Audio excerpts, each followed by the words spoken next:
and welcome. I am Amarachi Ubani. Tonight, the federal government confirms purchase of military equipment from $1 billion drawn from excess crude account in anticipation of National Assembly approval. Police lay siege to the home of Senator representing Kogi West, Dino Melaye, shortly after being prevented from travelling out of the country by the Immigration Service. INEC chairman refutes claim of plan by the Commission to create additional 30,000 polling units ahead of the 2019 general elections. And jubilation in the streets of the Armenian capital as a Prime Minister quits following days of protests. On business news tonight, despite quarterly earnings report, the Nigerian stock market maintains bearish position as equities open the new week on a negative note. On sports news tonight, ahead of the UEFA Champions League semi-final clash against Roma, Liverpool coach Jurgen Klopp pleads with the fans to show their opponents the respect they deserve. And from Abuja, High Court in Rivers State restrains the federal government from further publishing the PDP national chairman, Uche Secondus's name on the alleged looters list.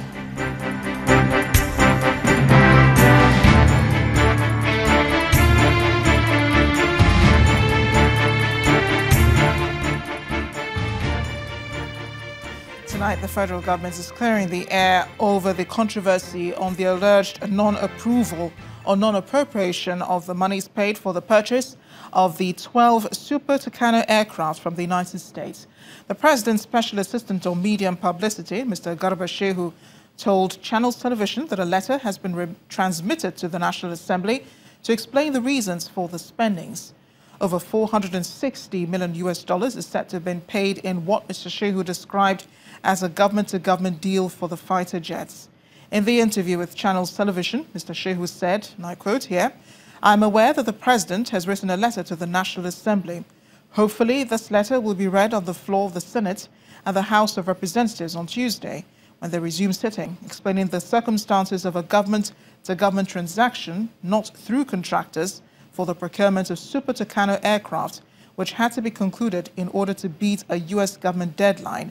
Otherwise, the deal would have been lost." On December 14 last year, the Edo State Governor, Godwin Obaseki, announced that the 36 state governors had permitted the federal government to withdraw $1 billion from the excess crude account to be spent on fighting insurgency. However, federal lawmakers had kicked against the move, questioning why the permission of the National Assembly had not been sought in the matter. The ensuing controversy has generated a lot of debate on whether or not the presidency requires the legislature's approval for the funds to be appropriated. Meanwhile, the Defense Headquarters has also been speaking on the purchase of the aircraft for the military.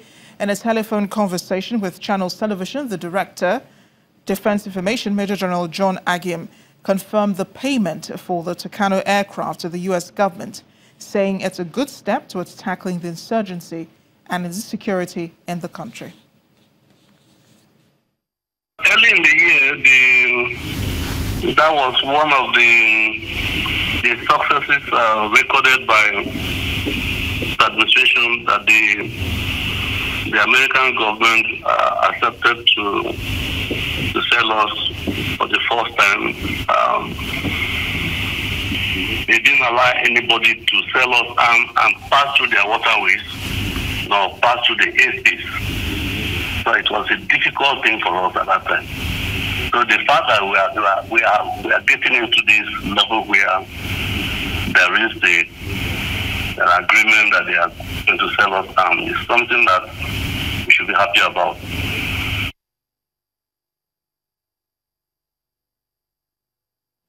The news of the purchase of warplanes by the federal government is the latest controversy that's rocking the presidency, as the National Assembly has kicked against the move, insisting that it was not consulted before such action was taken.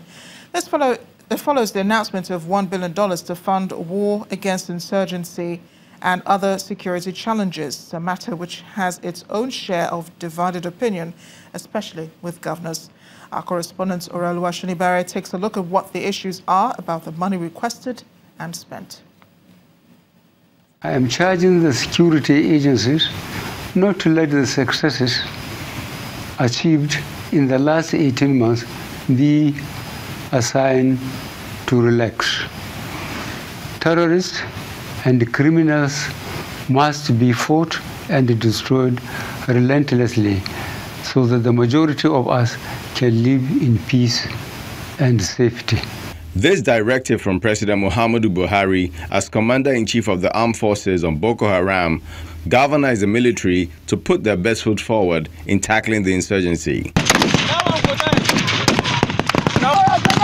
And within a short time, it appeared that the pendulum of victory has swung in their favor. Strongholds held by the terrorists were captured.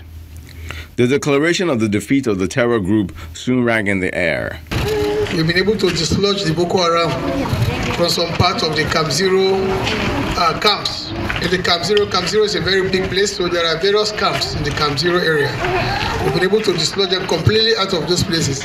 But then there was an announcement that raised eyebrows. The approval of $1 billion to tackle a defeated enemy. Approval na asawo kayaki na yaki kusan $1 billion. Going by the present exchange rate, that would be estimated to be about 360 billion naira. As with every controversial issue, there were those for and against the move by the federal government. What else do they need the sum of $1 billion for, if not to fund the 2019 general elections in favor of the All Progressive Congress? I challenge the federal government to make available to Nigerians how the money released by international donors for the fight against Boko Haram was spent. Any government that means well for its people, its cardinal preoccupation should be about the security of its nation. Whatever we can do to ensure the safety of life and property, I think it's not a sacrifice that is too much to make. Whoever is making this does not mean well to this country, because no country can excel without effective peace and security. So I am all for it. We will do more if the need arises. The Vice President puts the situation in some perspective. That it was on account of the Security Summit that the governors at the Governors Forum subsequently decided that they would vote a certain sum of money, which has become somewhat controversial, the $1 billion, to assist the security architecture of the country. Now, it was to assist all of the issues, including policing in the states, community policing, all of the different security challenges that we have. But the latest dimension to that controversy is the purchase of warplanes, which the National Assembly says was carried out without approval. I know there was no time, there was any request from this Senate for any such withdrawal from the constitutional account fund of the Federation. I therefore, Mr. President, as a citizen senator of this place, I want to find out how this thing was done. The die appears cast on a matter that has not reached an articulated conclusion between the executive and the legislature. Hopefully, as things unfold, it will all turn out to be in the best interest of the nation. Orolu Ashunibare.